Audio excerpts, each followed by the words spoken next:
चलते आखिरकार मुझे फूड लॉन्च मिला। मैंने इधर से खाना खाया और फिर ऐसे मैंने इसके बाद आइसक्रीम भी खाई, ये देखने में मज़े की लग रही थी। उसके बाद फिर मैं अपने गेट की तरफ चल पड़ी।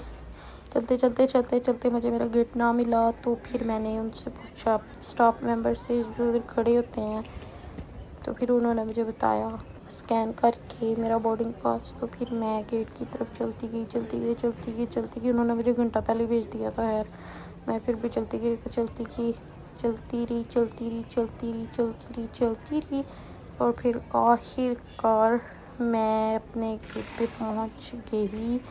यहाँ से मैं नीचे जाना था, ट्रॉली वगैरह चेंज की। उसके बाद मैं नीचे आई। नीचे काफ़ी रश था, गर्मी भी थी, हालांकि सर्दियाँ थी।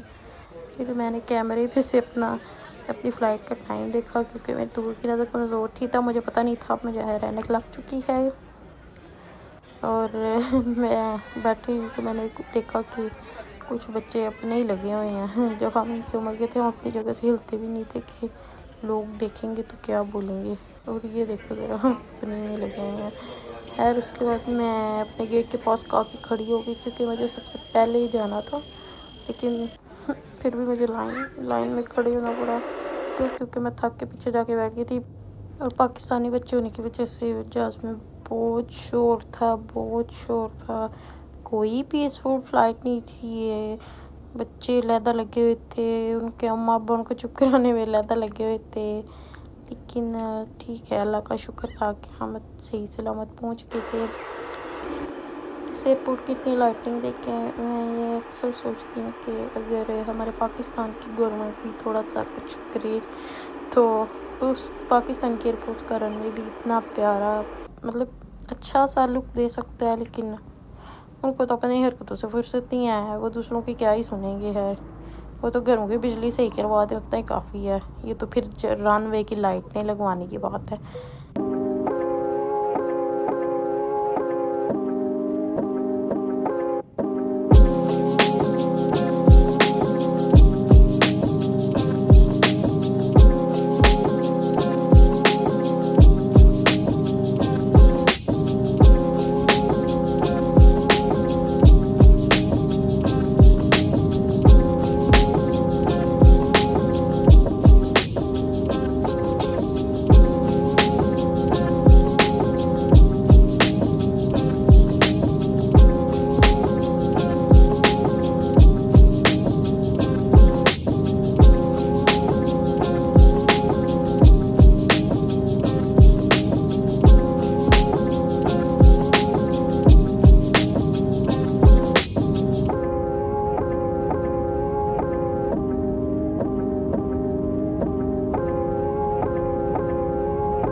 जैसे जैसे हमारे लैंडिंग का टाइम करीब आ रहा था, वहाँ जहाज़ में बैठी होते शुरू हो गई सियालकोट का रास्ता ऐसे, सियालकोट का रास्ता वैसे, इतनी चोरी, इतनी डाकू। अकेले नहीं, फैमिली फुल होनी चाहिए, हस्बैंड साथ होना चाहिए। मतलब कि आप उधर ही बैठ के लगे हुए हैं, वो तो चलो डरे ही हुए हैं, जो नहीं डर रहे आप उनको भी डरा रहे हैं। यार मुझे नहीं पता था तब ऐसा कुछ हो रहा है, मुझे लगा है कि लोग ऐਵੇਂ ही लगी हुई हैं। लेकिन जब हम वहाँ पहुँचे तो मुझे भी पता लगा कि वाकई बात सच है। यहाँ पे चोरियाँ ज़्यादा हो रही थी उन दिनों में। तो